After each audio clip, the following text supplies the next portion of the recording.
Hello, everyone. Good morning and welcome to the last session of the first edition of Pedia Online Poetry Festival, organized by Ideas in Progress in association with Padasala. Thank you all for being here. My name is Deepak. I'm the presenter of today's session. Pedia Online Poetry Festival, POP Festival, is an attempt to explore the versification practice of English poets of the day. In the 4 sessions, in this first edition of the event, we had 4 poets in focus who were listened to, and we had 4 others who were carrying the conversation with them. We will close each session with a reading of the poems by the guest poet who chairs the session. At the outset, let me introduce the 2 organizations that have come together to make this event possible. Ideas in Progress and Padasala. Ideas in Progress, an organization that had been engaging with the society for over the past 20 years, helps to bring about spontaneity in expression by kindling the aesthetic sensibility within through a creative process. They open up opportunities to engage with artists from various fields, including poets, musicians, painters, sculptors, film and theater enthusiasts, to share, nurture, guide, and motivate creative engagement. It thereby attempts to fill the ideological vacuum by spurring original thought in a critical endeavor. In collaboration, we have with us Padasala, which is an informal collective of friends at Sri Shankaracharya University of Sanskrit, which was formed in 2015 to inspire, engage, and involve the academia with the society, thereby trying to bridge the gap formed due to differences of varied kinds. Our focus is on academic engagements, and therefore our target is creating bright minds. Now let me introduce the curator and chair of today's session, Mr. Chandramohan. Mr. Chandramohan S. is an Indian English Dalit poet and literary critic based in Trivandrum, Kerala. Warscape Verses, published in 2014, was his first collection of poems. Letters to Namdeo Dhassel is his latest collection. A shortlist for Srinivas Roy Poetry Prize 2016 and a fellowship at the International Writing Program at the University of Iowa in 2018 are some of his most notable accolades. I take this opportunity to thank him for having made this event possible and to welcome you to chair and interact with the poet in focus, unfurling her poetic journey, its philosophy, politics, and method to us. Before we begin, a quick housekeeping guideline for this webinar. The poet in focus will read out her poem, and then the chair shall engage in a conversation with her. While they are in conversation, participants can ask questions using the chat feature of Zoom. May we also request you to maintain your video and audio on mute until or unless asked to unmute. The session will be recorded and uploaded on our YouTube channel for the benefit of those who may have missed the event or wish to revisit it at a later date. On behalf of Ideas in Progress and Padasala, may I thank you all for joining us today. We look forward to your participation in this and future sessions organized by us. It is indeed my pleasure to introduce and welcome the poet in focus, Ranjani Murali. Ranjani Murali is a Chicago-based writer and artist. She received her MFA in poetry from George Mason University, where she taught creative writing, English, and composition.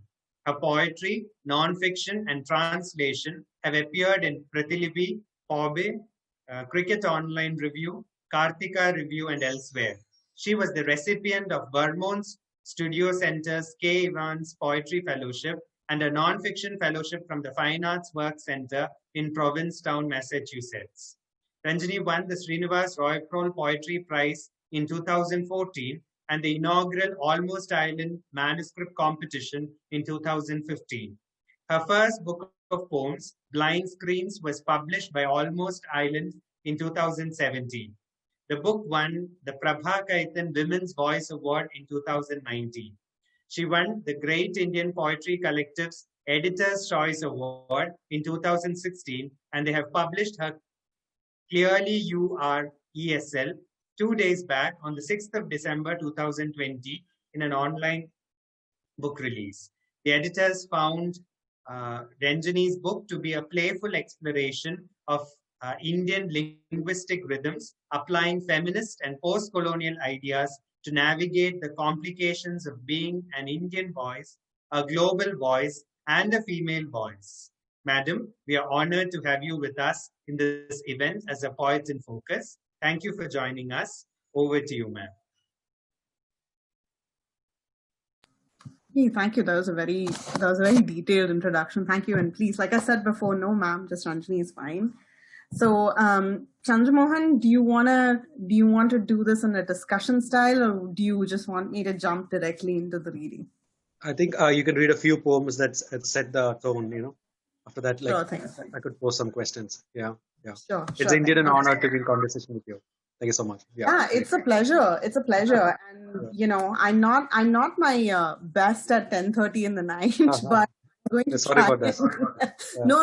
In fact, I should thank you all for accommodating me at this time. I know you've done all the readings in the afternoon when more people probably get free. So thanks for that. And I will start with a fairly straightforward poem, which begins my first collection, just to sort of ease people into the more difficult things. I don't want to just throw them into that ocean of crazy right away.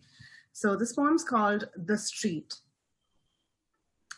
I lived in an open house, no compound fenced in by mongrels, broken glass walls, hibiscus, the spit of gulmohars.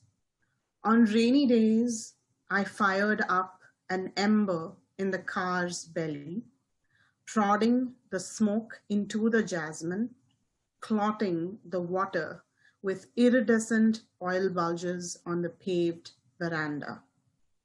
What a sight the charcoal sky was, the tea biscuit shape of its bleeding, the shuddering of veins along its light edges, the coughing up of intermittent pigeon feathers pinned along no particular line.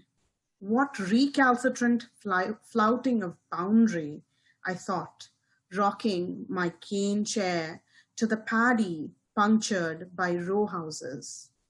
I am their nemesis. Where my feet sink into earthworms and cat piss in the garden, there is no room for sky, no room for the swallowing. I started the car again and fogged up the rear windows with mild flowing rivulets. They are no longer overhead, threatening to eat whole fields, promising to bless my open edges with rust.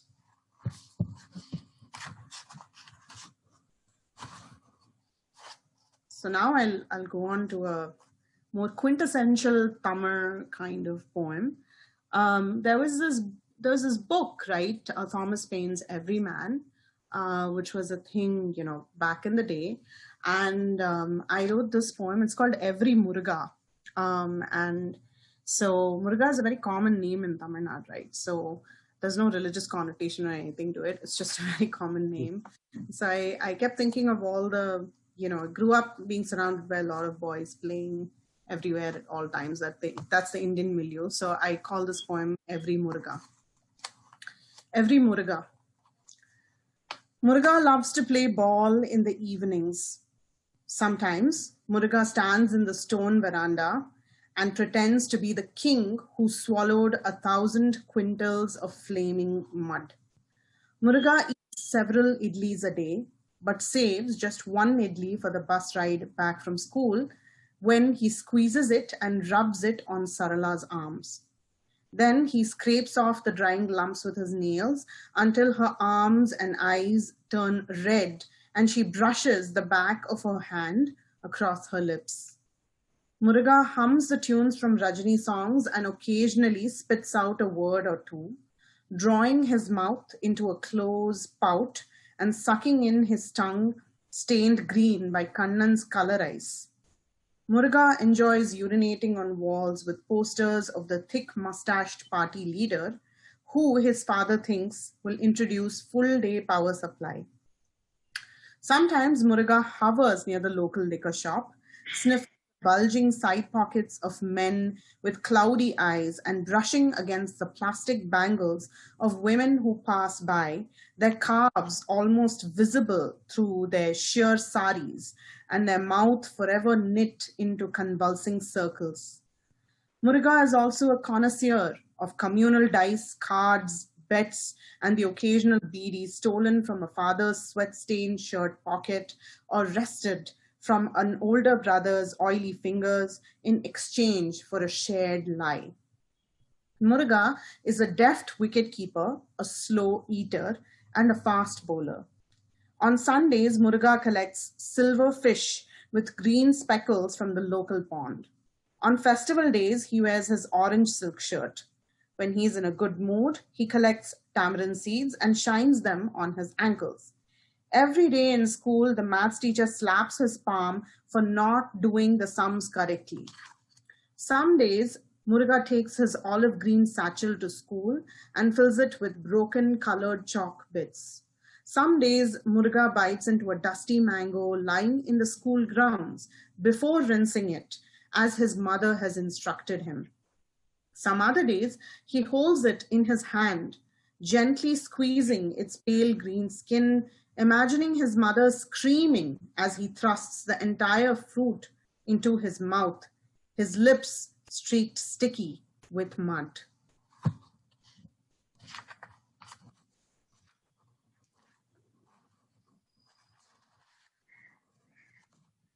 Right. I always get tired of reading very serious poems after a while, so I'm going to give you my attempt at humor now. And this poem is called circa 1970 Tamil film Stalker's Ghazal. So we know we have a lot of the stalker guys in all our Indian cinema, where the hero will sort of chase the heroine and, she'll act coy and finally give in. And so before this poem starts, I put in 4 lines. The 4 lines are actually from the subtitles of the film Dhool, right, which Vikram acts in. And the translation in the subtitle reads like this: from the front, you're Tanjavur, from the back, you're Taj Mahal. You are a big city indeed, you are my capital city. This was the actual translation on the subtitle. So I thought that was fun, and I just put that there. Dear dove, I assure you, our stars do align. Your winged eyeliner cinches my affections, a truly astral line. Like a highway, your powdered neck guides me to your cheekbones. Your decahedron pendants are my guilty pleasures, your hook, sinker, and proverbial line. Your hair is tied back into a high bouffant that must hurt when you nod, upon which, is there a sight more beautiful than your coiffured mane? I sing my line. What armor, my love, what conical fabric contraptions gird your breasts? What viscous suspensions lid down your eyes make plural their crease lines? 2 days back, I saw you at the bank, a locus, a center with moving points around. The boy by my side whistled at you. I broke his neck. He missed the line. And yet you smiled at the director today and brushed against his shoulder. If only he could have kept you from falling right near that exposed power line.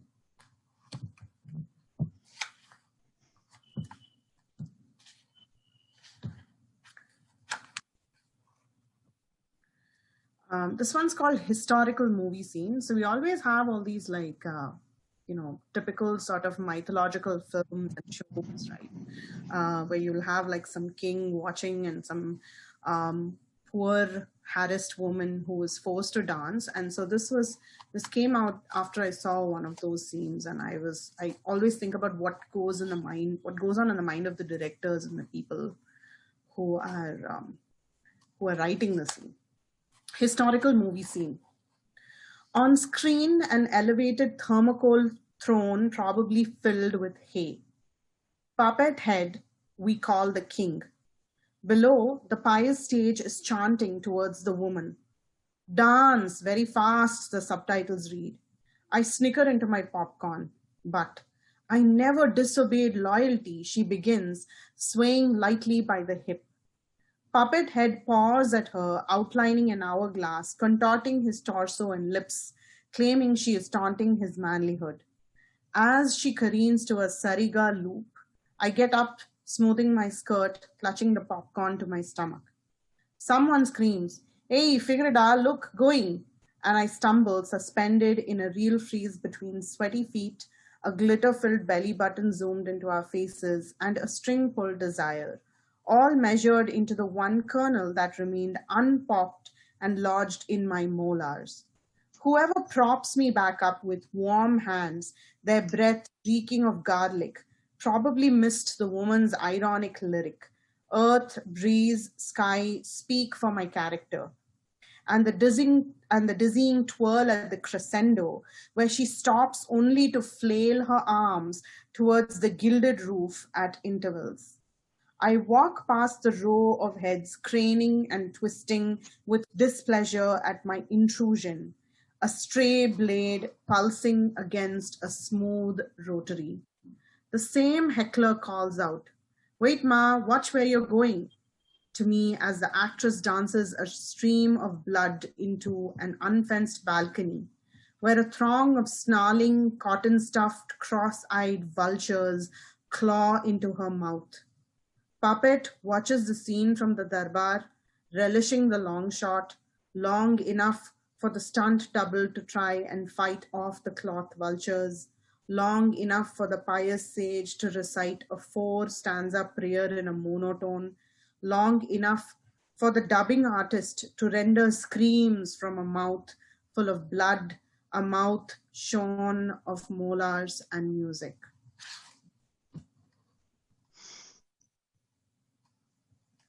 Yeah, like maybe like I don't know. We should take a break and like. Sure. Yeah, great, yeah.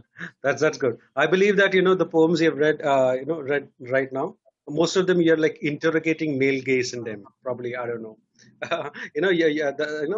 Like without overtly posturing a feminist ideal, you're trying to like interrogate male gaze sort of thing, right? So that's something I sense it. So if adding to that, I like to like allude to how like so your engagement with poetry, your engagement poetry with both the composition as well as critical engagement, I believe is an attempt to push the frontiers of poetry as we see it. If I may say so. Do you attribute this, this to the literary ecosystem of the West, that has nurtured your, literary persona? Or, I've generally heard experimental poets say readers back home don't get them, don't really understand them. I don't know. So, like, or that, like when you become a more of a poet who's being scrutinized by all the readers younger than her, or like all the creative writing students, I believe you've struck a compromise with the expectation of the West of what is expected of an Indian writer. Is that true? I believe like these themes were touched upon by our previous poets. Like maybe like your version adds to it. Yeah. Well, that's very generous, Chandramohan. I think so. The thing is that, funnily enough, I always find that I don't have a reader in mind per se, but I always find that when I do write, I always imagine, my Indian friends or people from that milieu. Granted, I haven't been in India for a long time at this point, but that I don't ever think of myself as like a diaspora writer or trying to in any way sort of. I don't derive inspiration particularly. I do love, a lot of American poets, a lot of language poets and all of that stuff. And to be non-controversial, I always mention my American inspiration points because I don't want to leave any Indian inspiration points out. But the truth of the matter is that we have had a much richer, much longer tradition of experimental poetry. I mean, you've done Dasal, you know this, right? In our vernacular languages, much longer than I think English has had it, or even Indian English poetry, the way we understand it today has had it. So quite honestly, a lot of the poems in this book, especially, I mean, in both the books, the rhythm of them, the craft, which is the actual writing of the poems, as well as the more critical ideas, what do I want to achieve with this poem, are actually based and very much steeped in sort of my very essentially South Indian kind of upbringing. So in that way, no, I in fact get a lot of, I'm not going to say resistance, but I always find Western readers to be kind of fascinated or like, oh, that's nice, but I don't know that they get everything that's happening. So I think ironically, I have been able to experiment more because I have had more access to the different kinds of Englishes that we speak, especially in South India. We just do. And so I think I'm glad that you think of me as being fitting somewhere into that kind of tradition. But I have to say most of it was just me the MFA program, what it did for me, I think this is a question that might interest you as well. So the MFA program gave me some room to experiment a little bit more fearlessly. So there weren't people around me who necessarily got everything I was doing. So when I experimented, and I was terrible, let me tell you, I was just like, my beginning poems are just horrible. I think what happened was the fact that there was no pressure to cater to a specific kind of aesthetic really helped me. So that is probably the biggest way in which the MFA and the Western sort of milieu shaped my writing. Is that making sense? I hope it is. Very much, very much. Yeah. So, like, I don't know.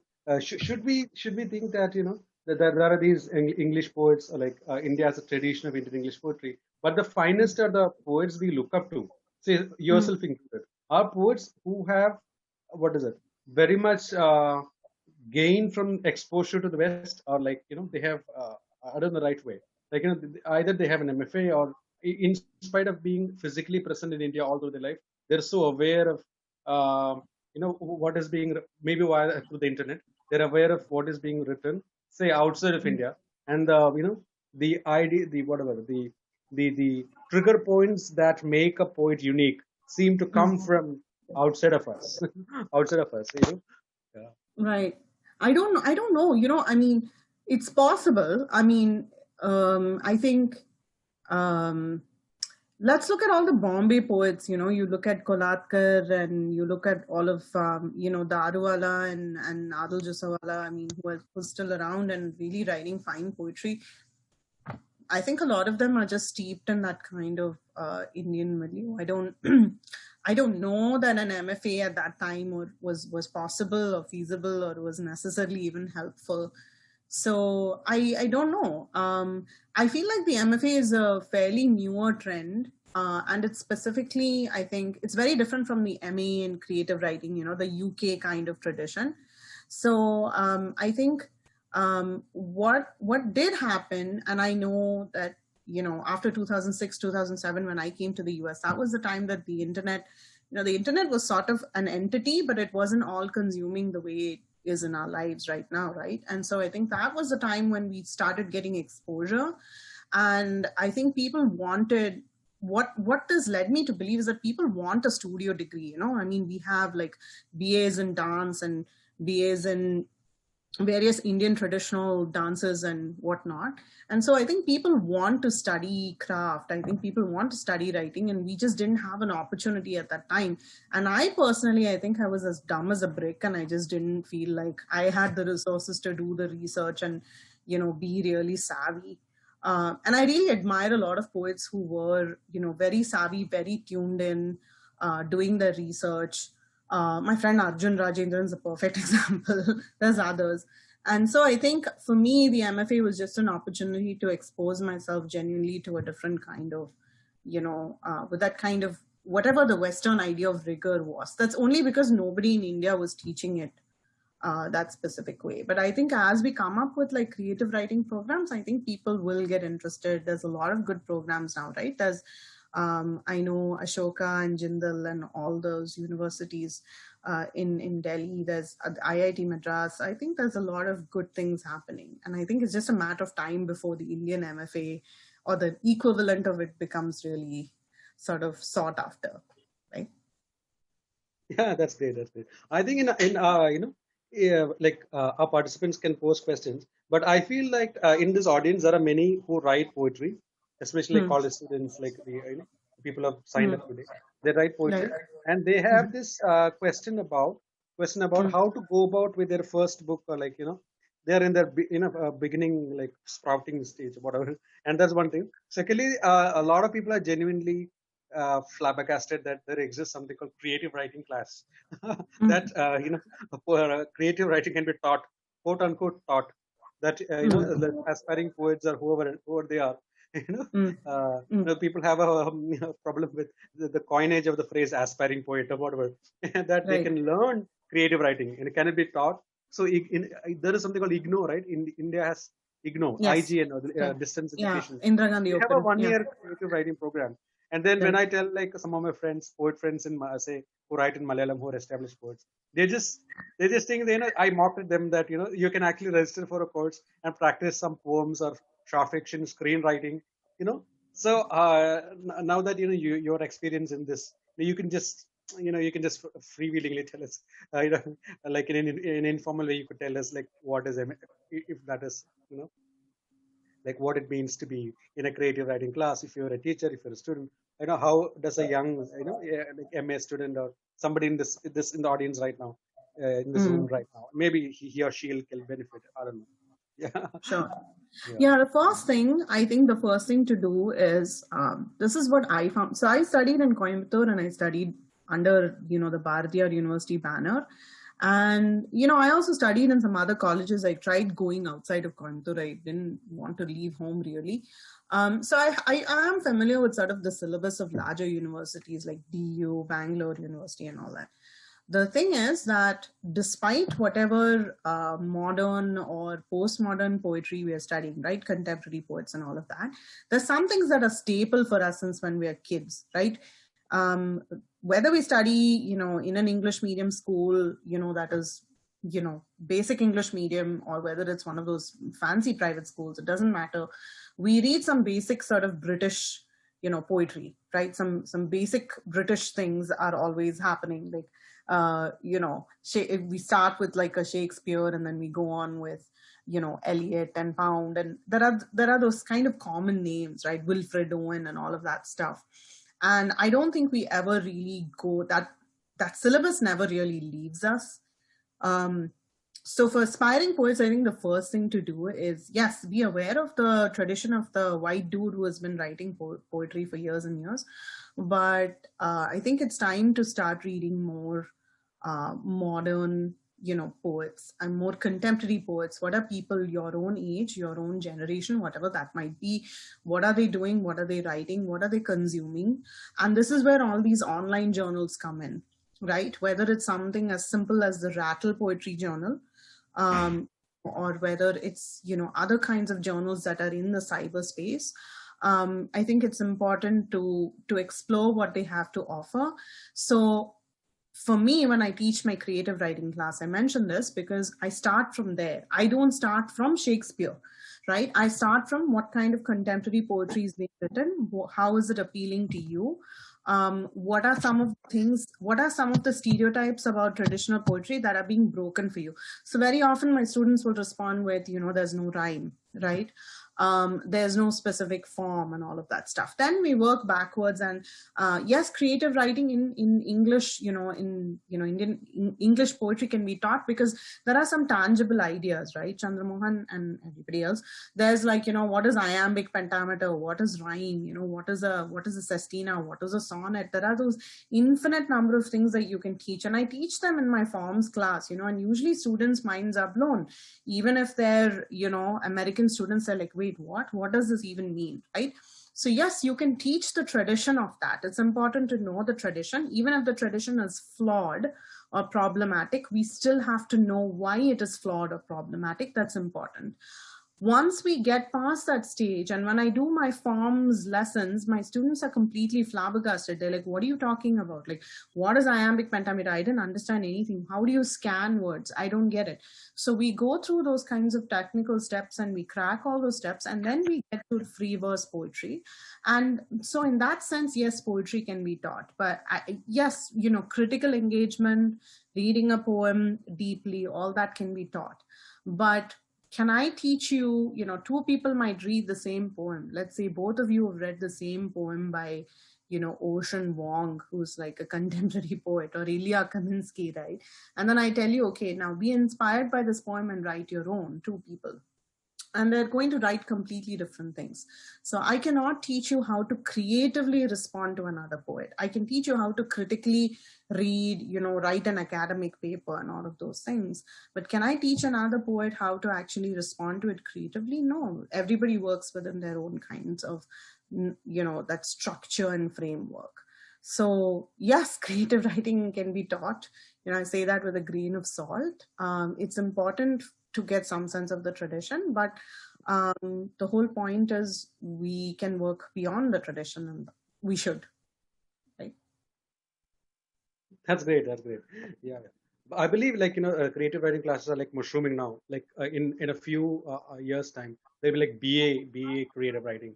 So people have graduated. Yeah, it'll be like a radically new departments and all kinds of So the thing is, I wanted to ask you this. So when you look at Indian English poetry from US, so you'll get an outsider's perspective sort of thing. Like you're from India, but then you're looking at various poets from India who write and like etc. So yesterday, like we had this poet Rishi Dastidar. He was like born and brought up in the UK, but a person of Indian origin. Parents were Indian. So like what I find is that even after like so many years of whatever decolonization, or like India and Indian English poetry having a solid tradition, I feel that Indian English poetry has not really come of age as say the Caribbean. If you look at the kind of English poetry that we read from the Caribbean, or generally the poets from Africa who have migrated to UK or US and are writing really good work. I don't think Indian English poetry, like from India or the Indian poets there, have made that much of a splash. What do you think is the reason, if at all there is a reason? If you can pinpoint a few reasons, or I think now is the time. Now is a time of flux. I believe. Yeah, certainly English is now becoming accessible to a larger sections of population right now in India. I believe Indian English poetry will dramatically change in another few years. Like a huge amount. I think so I had this question. Now that you're very much familiar with the larger poetry worldwide. Yeah. Are we talking specifically about Indian English poets in the US? Yeah. No, it'll be, so this conversation is perceived as very specific to English. The medium is English. You write in English, and all of us are like, groomed in the English tradition, and so most of us may have English as their first language, and maybe Malayalam or Tamil as their mother tongue. So if they are writing, their expression of writing, the medium of expression is English. So in that ambit, I think that, so I think what you might also be talking about, Chandramohan, is in terms of visibility, right? We may not have scored a lot in the, first of all, poetry in itself is such a kind of fluid presence right now, right? I mean, like Louise Gluck just won the Nobel, and then she went out today and she gave this really strange speech that has thrown social media into a tizzy. And so I think the point is that, for Indian English poets, we may not be winning those awards or whatever internationally. Yes, we have a Tagore who won, the Lit Prize. But I think this has to do with the nature of poetry, and also just visibility wise. I think there's a lot of good work happening, but I think, like you said, there's a market evolving slowly, and I hate to call it a market. I want to call it an audience. And so I think the audience is evolving, but there is always a great deal of intimidation. So I think poets respond to that in some ways as well. So I think the maturity that we are reaching and that we have acquired post-independence, in the Indian English poetry scene, the maturity that has existed, that has been acquired, and that is continuing, and that is continuing to accrue and consolidate, is going to get even better as our readers evolve. So I think that's a very big part of the dynamic that we need to take into account. So a lot more of our young people are, like you said, English has become truly a language of, global currency. They're learning it, they're doing critical work in it, they're understanding it. So we are getting more evolved, more engaged readers, is what I truly believe. I mean, yes, we may have had evolved and engaged readers, but we're getting more of them. And so as that happens, I think the estimate of poetry in people's eyes is going to go up. I honestly believe that, that should happen, and that is the only way forward. So I think that's one thing. The other thing, Chandramohan, which is very problematic in some ways about the Western scene, and we might be replicating that model, is that the MFA kind of model and a lot of these kind of creative writing program models, like it's not me, there's a lot of people who've been writing about this. They tend to be very incestuous in the sense that same people are teaching same people, those people are reading each other's books, and those people are going to each other's readings, that kind of stuff. And so when people tend to go and support each other within a narrow circle, it's good, but and within their own students and all that, then what happens to the larger public? So is that a model we absolutely want to replicate? Create a bunch of MFA programs, and then I call you Chandramohan, you call me to your college, my students read you, your students read me. Is that necessarily the dynamic that we're going for? So that's something to think about. So I wouldn't say there's no evolution or anything. I think there's a lot of evolution. There's a lot of mobility. There's a lot of different voices. And it's all, I think, like you said, in due time, we're going to have a lot of interesting things happening. So I'm sorry, but Deepak has a question. Yeah. Eager to know how films became You can take it up. Take a question. Yeah. Is that okay, Chandramohan? Can I answer that question? Yeah, you can take it a question. Yeah. What brought film and poetry together? Are they your two interests, or is it a way in which you resist the patriarchal narrative of Indian films? They're genuinely my two interests. I love films of all sort. I mean, I love Hindi films, a specific type of Hindi film, and I love Tamil films of all kinds.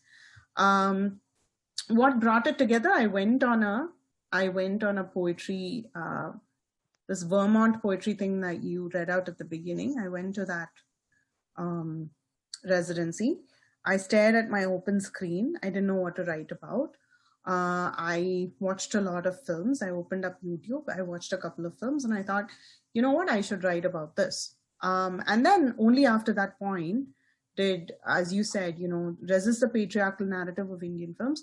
It's only at that point that I was like, okay, now let's write about that. In some films, even though there is that patriarchal sort of backdrop, some films are very progressive. And so I wanted to also talk about that, where the male gaze is actually subverted. And, Bhagiraj tries to do that all the time. Like he does it in a very roundabout way, but he'll try to make his heroines very empowered or something, and he'll go completely in the other direction. So all that stuff was very interesting to me. When I did my journalism degree, I wrote a thesis on Tamil cinema. And so it kind of was a remnant of that as well. But yeah, I think if people have, Chandramohan asked, how do we start writing? What advice would you give to new writers? Hey, if there's something like that in pop culture that you really love, music or film or something, try to find a way to bring that into poetry, because it sometimes clicks into place. So,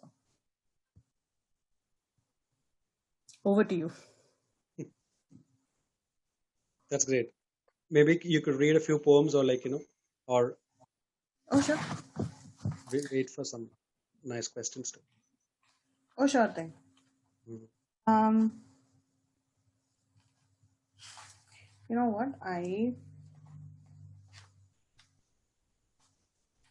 I'm going to read a sonnet. This sonnet, once when I was in Chennai, my dad insisted that I go to the park with him for a walk. And I was like, no, man, I'm not coming.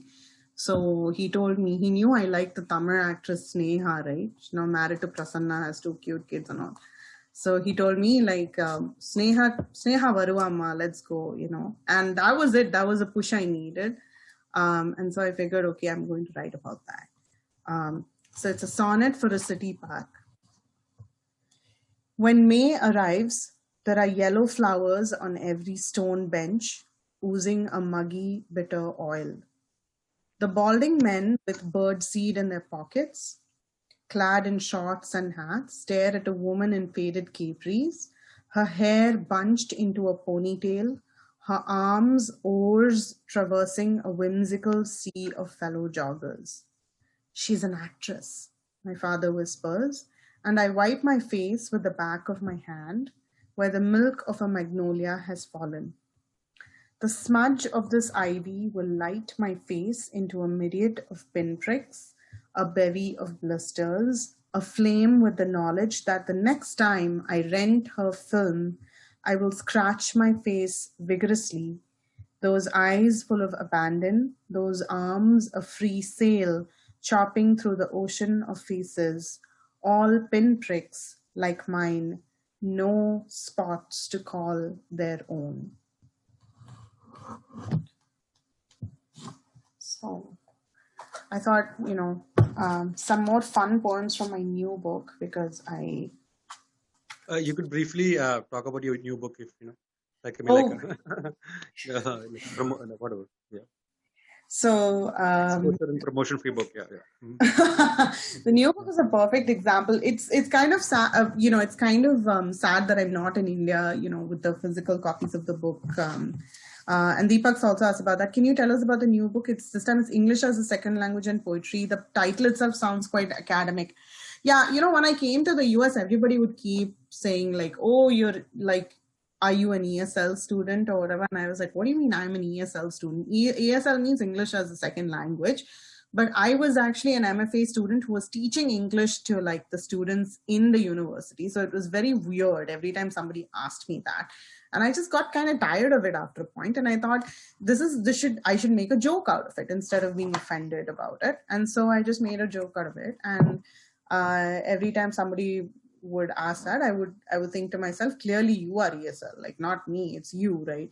And so it just went from there. And then I took this class during my MFA. When I said I had freedom to experiment, I had a professor who said, do whatever you want, like write poems that are absolute nonsense, or seem like nonsense, but actually are very lyrical in nature. And I read a lot of Gertrude Stein, who I highly recommend. You know, like if you ever feel like you don't understand English, you just need to read Gertrude Stein. So then you get clarity, because she uses these perfect sentences, but none of it really seems like it means anything. So I just did a lot of that. And I thought, you know, English is anyway so nonsensical at times that I should just make a book out of that. And that's how it happened. And Shobana, who's using my link, that's why she's also appearing as Ranjani Murali. She says, since your second book was written before the first, in what ways did both the books feed into each other? This book, I was just frustrated. It was my MFA thesis. I just wanted to get it out. I don't know that it necessarily fed into that next book at all. The second book was actually came out first. I don't think they had any connection. This one was just me doing all kinds of weird experimentation. I got frustrated sitting with the book, so I called up my friend Arjun Rajendran, and he said, send it to this prize. I sent it and I forgot about it, and 2 months later they said, we want to publish it. So I think it was just a fluke. Honestly, I still can't believe it's out. Have you ever written anything thriller or haunted inspired by movie or anything? Can you read for us? Even a mysterious one will be okay. Actually, I'm not. I am a horror movie buff, but I have not written any. Okay, you know what? I do. Wait, I think now that you've asked this question, I've not brought in any specific horror movies except Kanchana. I don't know if you've watched Kanchana. Kanchana, is a series of films, Tamil films. and Raghava Lawrence is in them. And I really love the films. Everybody thinks it's kitschy or like really cheap or whatever. I love it. So I wrote this poem in this book. It's called Watchmen, and it doesn't feature a ghost or anything, but there are some references to that. It's kind of like surreal that it's a combination of that film Pizza, where you keep going into this house and nothing makes sense, and Kanchana. So Watchmen. I don't want to take up too much time talking, so I'm gonna just read that really quick. Watchmen. When I first went to sell cancer cure at Tenampet, the watchman smiled at me. His face was pitted with smallpox scars and his upper left canine was missing. How are you, madam? He asked, scratching his ear. I took the elevator to the 4th floor, but it stopped at the 3rd. When I got off, I noticed that the walls were made of rice flour and the entire floor reeked of something arcane. I went looking for the stairs and found an ayah sitting with a basket full of dried fish and a broom made of palm leaves. Come, she said. I'm looking for Kovai Sarala's neighbor who buys my fish to make konga mean curry every Monday. I held her hand, which felt like coconut shavings, and we walked down. The 2nd floor smelled like a musty box office. You know, Aya said, when your son becomes a man, you must hold a red chili over the fire until it browns and then circle it over his head, else the ghost women get attracted to him. When we came to the 1st level, she threw her broom away, saying, where the scent of this thing wafts, we can leave a broom to help ward off the small devils. When we came to the lowest level, Aya removed her glass bangles and put them in my palms. I remembered watching the film Kanchana, where the transgender ghost likes to play dress up with Sarala's things. As I pressed my fingers around the bangles, the watchman emerged, his cane raised, and began to whip my legs. Stop, stop, I screamed. I just came to sell the latest brand of anti-carcinogenic medication made exclusively for all ladies. He paused and pulled out a beedi tucked behind his ear. Got a light then? When I offered him my lighter and the pale green edge of the beedi glowed a deep orange, he nodded his head. I can tell from your 12 o'clock shadow, he said. He blew a stream of thin smoke. When I shuffled to readjust my dupatta, he smiled at me and offered me a beedi. No commission, he said, for you.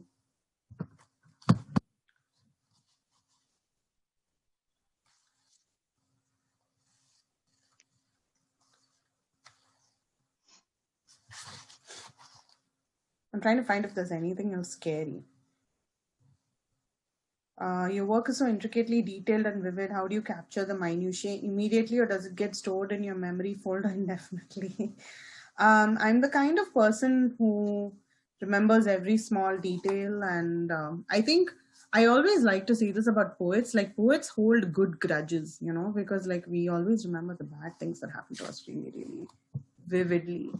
So that's my secret. I don't know what yours. Chandramohan, do you have a secret for like vivid poetry? Secret about what? No, do you have a secret to write vivid poetry and remember the secret, right? No. I don't think so. I think like people, I don't know. People look at an image or something, or maybe like, and try to transcribe it or whatever. So that may be a secret. I don't know. Already that image exists somewhere else. Yeah. I used to say this to my friend Cherry, when I was studying in ACJ, and I used to tell him this, every Indian man, you should give him one day at least, minimum, like in those movies where he gets to be an Indian woman just for like one day and experience that. And then the poetry will just automatically come, because it'll just be like, oh, this is what happens. Okay, I get it, And so I think some of it is also just that. Some of it is that kind of frustration. And so I don't know. I mean, should I read more, or should I just, what should I do, Chandramohan? No, what I suggest is like, maybe you could tell us some names of some poets who you think we should be reading, or like who have done work, say, similar to yours, but different in in their own way. Younger poets whom we might not know, like who you think deserve a break. Not necessarily a break. I know, like a much closer scrutiny or whatever. Like your Right. take on what we should be reading. If like most of us are like writers or they're seriously Right. exploring the world. Yeah. So I'm gonna ignore that younger writers part, and I'm just going to talk about a couple of my contemporaries. You've already met Shumana Roy and Neetu Das, both of whom I deeply admire. There are Arjun Rajendran, who I mentioned before. I think Chandramohan, you talk about him, you engage with him. He runs the Quarantine Train. His work is he and a bunch of other poets published a chapbook, a chapbook collection. It's sold out right now, but I think I told them that they should have reprints. It's 5 contemporary Indian poets, who are doing some really good work. So Arjun Rajendran is one, Mihir Vats is one, Manjari Indurkar is another one, and Nandini Dhar. They're all really good. I think Arjun has the same sort of playful collage kind of techniques in his poetry. Manjari writes a very, very, very powerful sort of these powerful poems about various characters, her mother, her grandmother. The speaker in those poems is very, very firm, very situated. Nandini Dhar's poems, I don't think I ever recover. Like I keep reading them all the time. And then, Mihir Vats writes beautiful lyric poetry. It just rips you apart. So these are some people. There are. I'm just going to name friends at this point. Sharanya Manivannan is one. Sridhala Swami is a big inspiration of mine. Somebody whose work I really look up to. She does a lot of good work with combining cinema, talking about cinema, and poetry. And she does a lot of ekphrastic work, which, it's about a film, a poem about a film, a poem about artwork. So that also really appeals to me personally. I think we've all read a lot of the, like the stalwarts of, Indian English poetry, possibly. We all know about, Keki Daruwala and Adil Jasawala. We know about Ranjit Hoskote. We know a lot of, we know, Vivek Narayanan, who was my editor at Almost Island. I think these are all people we might be familiar with, and so there's just so much. I would just say, I can't, the list will never end once I begin. But if I think about somebody whose poetry has really excited me, and whose poetry I'm really enjoying discovering, in the TQT group, in the Quarantine Train group, there's a lot of, amazing writers in that group. So there's Prashant Parvatneni, who won the Rai Prole a couple years back. There's Ashwin Vijayan, who curates Nether. His work is really good. And so I'm kind of discovering, I think I'm no longer as young as I imagine myself to be. So I think I'm discovering people who are younger than me, just who are fantastic writers. And that makes me very excited. So, and Chandramohan, that, you are writing, you are doing good work. So I think, it's time to cast the humility away and be like, I'm amazing. So you should do that. Yeah, there's a question now. Yeah. Okay, Deepak said, while preparing the intro, I included the comment of editors because it credits your use of Indian English linguistic rhythms. This seemed a new idea to me. It could be great if you elaborate on Indian linguistic rhythm. Yeah, I think, I don't know if you observed it, but when I was reading, I feel very distinctly uncomfortable when I read for an American or Western audience because my intonation changes immediately for an American audience. And that's not the intonation with which a poem is written, by me. I can give you an example. I can give you an example of this poem. There's this poem which I wrote about Yama, the god of death.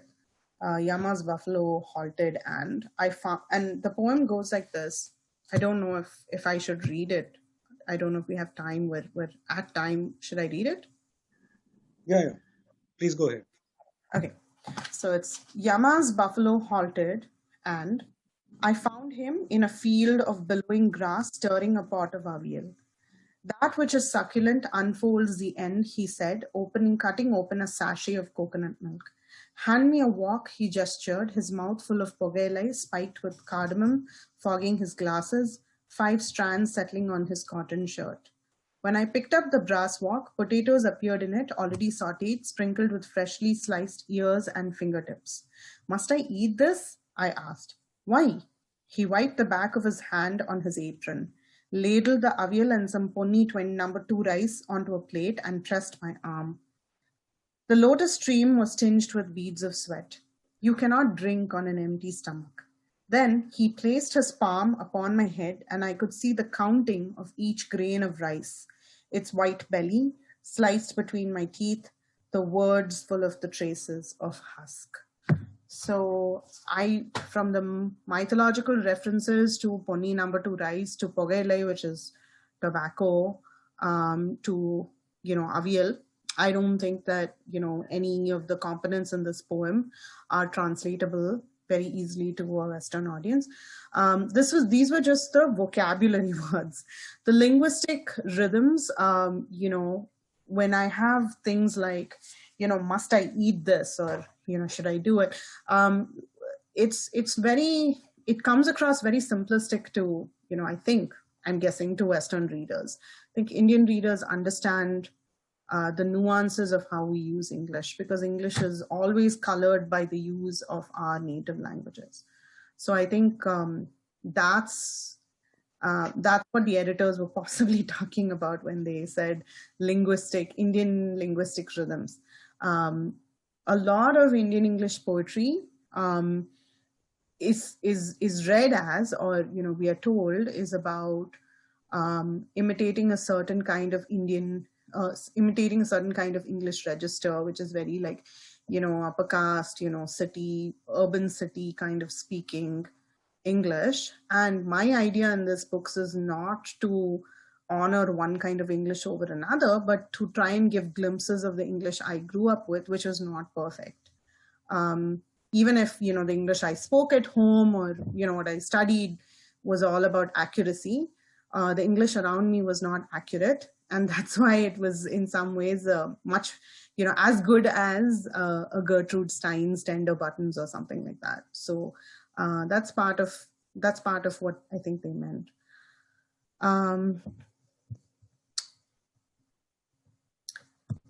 Okay, Chandramohan, sorry, can you clarify your question? No. I had not. Sorry, I had not raised a question.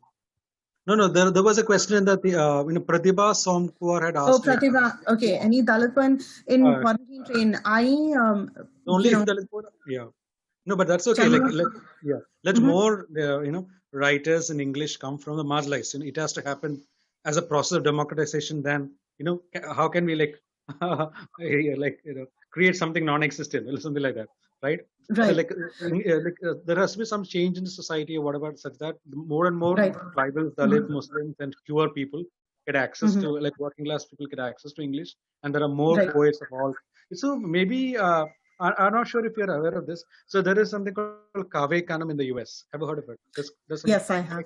Yes, also, maybe you're aware of this literary journal by name Prairie Schooner. So the editor of Prairie Schooner is a guy by name Kwame Dawes. Probably you've heard of him. And Kwame Dawes and Chris Abani have a mentorship program specifically for poets of African descent. Right. Specifically for African descent. That's one thing. Secondly, for black poets, irrespective of wherever you're from, black poets, they have this Kave Kanam mentorship. So that it was like conceived because of the absence of the Afro-American voice in the contemporary Anglophone American poetry. But if you look at India, like Indian English poetry has almost no Dalit poets, like almost no like tribal, non-Northeast tribal poets, or like but I'm not suggesting that we should have something like that to so that we get some benefits. I'm just thinking out loud. I think you're spot on. Sorry to cut you off, but I think you're spot on. I think we need to have some kind of I hesitate to. I think we've spoken about this in the past, right, Chandramohan? I don't to call it the mentorship model. I feel like, if you were to mentor a younger, DBA poet, that would be, I think, your prerogative. But when you take a Savannah poet like me or somebody else and you throw us there and you ask us to be mentors, I think, that creates a problematic kind of dynamic. I think it's important to engage as equals and not to engage in that mentor-mentee kind of format, right? Like for me personally, I think that's important. That's why I'm glad that you asked that question. Pratibha, you asked that question about TQT. I think TQT is awesome. And I think more people who are interested should definitely approach Arjun, because I think that's the kind of, Shobna is right here. The other, or was here, she was using she's here, right here, using the other Ranjani Murali ID. So Shobna, speak to this, right? I think it's a great platform where everybody engages as equals and learns from each other. And I think it would be great to have more diverse voices in that kind of setup. Am I wrong in saying that, Shobna? I put her in a weird spot by saying that. Oh, no, Sorry, go ahead, Shobna. Yeah, no. So I think thanks for that, Ranjani. Yes, we are, Chandramohan and I are part of TQT, and it is an extremely welcoming space for all of us. It has been a very safe space for poets, and we have poets as young as 19, and I think our senior most poets are about 70 plus. We have academicians, we have full-time writers, we have fiction writers, and it has been a very, very nurturing and encouraging space, hasn't it, Chandramohan? CS would, I think, add to that. Thanks for that, Ranjani, really.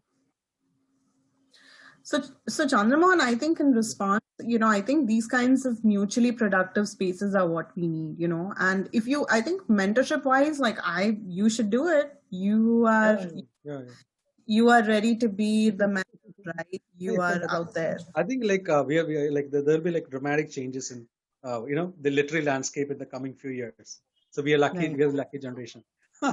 Right. I mean that. Yeah. We are. And I feel like, social justice shouldn't be an isolated concept, right? It has to play out in the creative arts in a very constructive way. So, I mean, I like the idea that you're proposing of sort of like a Kavi Kanam kind of parallel. And if I were given an opportunity, I would totally, engage in that kind of space.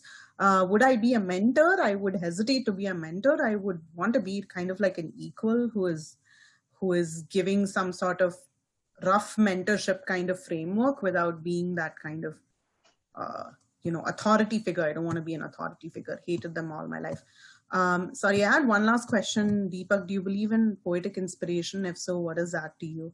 My biggest poetic inspiration is language itself, and the fact that language is always intangible and beyond our reach, or somehow within our reach, but we don't really know what's happening with it. So, and more, I think after I've become a parent, my poetic inspiration are my children, because they're annoying and they don't let me get any work done. And so I'm, I love to read poetry and write poetry when I get frustrated with them. So I don't know if that answers the question.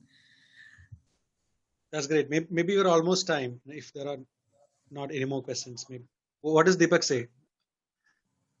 Yes, we can conclude. Probably before that, can we listen to one more poem of yours? Oh, sure. Yeah. Absolutely. Yeah. Absolutely. With pleasure. Yeah.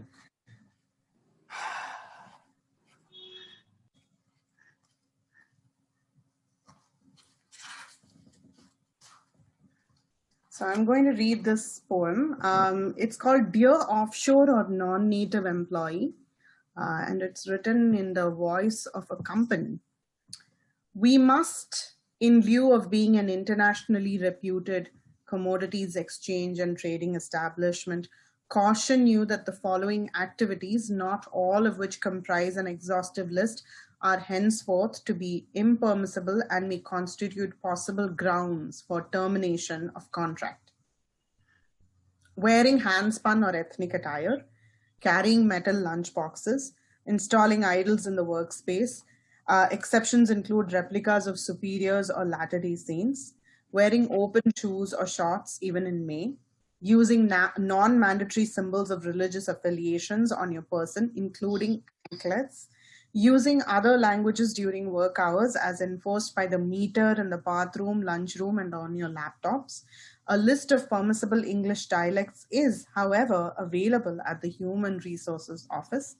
Utilizing more than an hour for lunch, bathroom breaks, or for walking between meetings. Eating without metal cutlery or instruments. Possessing decals or bumper stickers on your car that are unrelated to work or our brand. The sticker may, however, carry an inscrutable yet common saying such as, work is worship, provided it is in English. Not responding to a fellow worker's sneeze with, God bless you. Appropriating any office supplies or materials, including shredded paper for children's school projects. Installing colorful decorations in or on and musical reverse tunes for your cars. Carrying any palm or dried fresh vegetation, plants, flowers, or leaves on your person or briefcase. Performing local religious rituals in the premises that involve the use of astrology and forecasting. Linda Goodman's thoughts on the Mercury retrograde are permissible. However, no color throwing, cracker bursting, bovine-based celebrations are allowed. Though Christmas parties and St. Patty's Day binge-a-thons like those in the Manhattan office are not only permissible but strongly encouraged. Expressing disapproval against business or recreational practices of our head office, including the annual golfing tournament and bring your gluten-free pet to work day. Greeting colleagues with non-secular phrases such as, may the Pastafarian goddess supreme shaman be with you. Perpetrating idolatrous of frivolous dashboard culture, and of course, using the R word, racism. Thank you very much.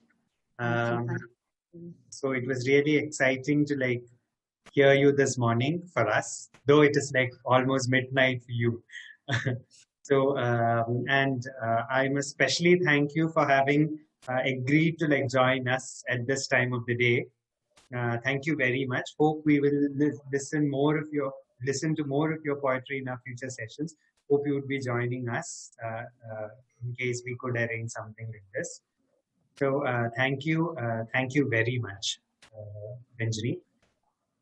And thank you for having me. I'm very happy to be here. And yes, to that question about coming back, I absolutely will. Anytime you need. Thank you. And this is also the close of the 4-day festival that we had been organizing. And credit goes to Chandramohan, who had been putting this together. I also take this opportunity to thank him formally on part of Ideas in Progress as well as Padasala for having curated this event, and hope we would be able to engage with more poets and bring in more people who are out there in our society who might be interested in poetry in one platform, and let's see as to what could we be doing to listen to and to engage with more poems. Thank you all for joining us. Have a good day and have a good night, dear Ranjani. Thank you all.